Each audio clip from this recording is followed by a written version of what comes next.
राधे राधे साथियों, कैसे हैं? उम्मीद आप अच्छे होंगे। आज का जो मैं प्रसंग कहने जा रही हूँ स्वामी राम वल्लभ शरण जी है। बारम बाराबंकी जिले की त्रिलोकपुर गांव में फागुन शुक्ल तृतीय सोमवार को स्वामी श्री राम वल्लभ शरण जी का आविर्भाव हुआ, यानी कि जन्म हुआ। आपके पिता का नाम गणेश दत्त पंडित गणेश बड़े ही आस्तिक पुरुष थे। श्रीमद् भागवत आपकी विशेष ममता थी। राम वल्लभ शरण जी का पहला नाम बलदेव था। एक बार आप माता पिता के साथ श्री अयोध्या जी आए। स्वप्न में श्री रघुनाथ जी के दर्शन हुए और आप खूब जोर जोर से रोने लगे। किसी तरह भी चुप नहीं होते। स्वप्न में भी श्री रघुनाथ जी के अनुग्रह से आपको श्री सीता राम लक्ष्मण की अत्यंत दिव्य तेजमय मूर्ति के दर्शन हुए। अब तो आपका जीवन आमूल बदल गया। पिता की मृत्यु के अंतर लोगों के आग्रह पर आपने गुड़ का व्यापार शुरू किया, परंतु ये सभी गुड़ साधु महात्मा गरीब अनाथों में ही बांट देते। जिसे प्रभु अपनी ओर लेना चाहता है उसे संसार के किसी भी व्यापार में उलझने नहीं देता, इसलिए उसमें सफलता भी नहीं मिलने देता। नहीं तो सफलता से ही उत्तर आसक्ति बढ़ने लगती है। धंधा रोजगार सब छोड़ छाड़ कर आप श्री जगन्नाथ धाम दर्शन के लिए चले गए। बीच में काशी ठहरे। आपने भगवान विश्वनाथ से श्री सीताराम जी के नाम रूप लीला धाम में अनन्य भक्ति प्रीति मांगी। श्री जगन्नाथ जी पहुँच कर आपको स्थिति विचित्र हो गई। आप तन मन की सारी सुध खो बैठे। वहां श्री हनुमान जी के दर्शन करके आप कृत्य कृत्य हो गए।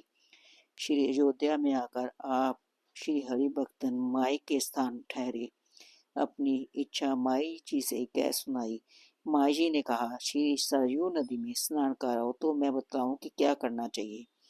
आपने ये सुनकर अत्यंत उत्कंठा हुई। आपने श्री राम गंगा में स्नान कर श्री सीता राम के चरणों में प्रीति मांगी। स्नान से लौट कर आए माई जी ने श्री पंडित राज श्री जानकी व शरण जी महाराज इनका परिचय देते हुए कहा, ये गुरुमुख होने आए हैं, ब्राह्मण के लड़के हैं।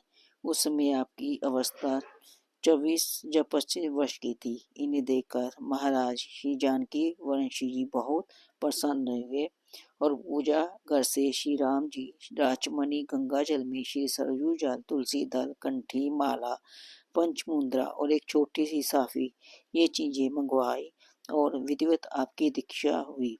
अब आपका नाम श्री राम वल्लभ शरण जी हुआ। आपको भगवान श्री राम भगवती श्री सीता तथा श्री लक्ष्मण जी के कई बार कई स्थलों पर दर्शन हुए।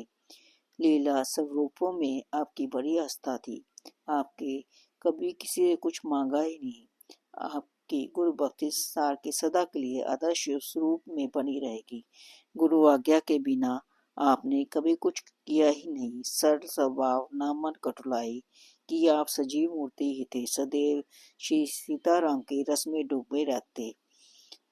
आपने अपने प्रयाण की बात अपने एक सत्संग अंतरंग शीशा से कह दी। उसी के तीसरे दिन एकादशी की रात्रि में 3 बजे महाप्रयाण की तैयारी कर आपने की।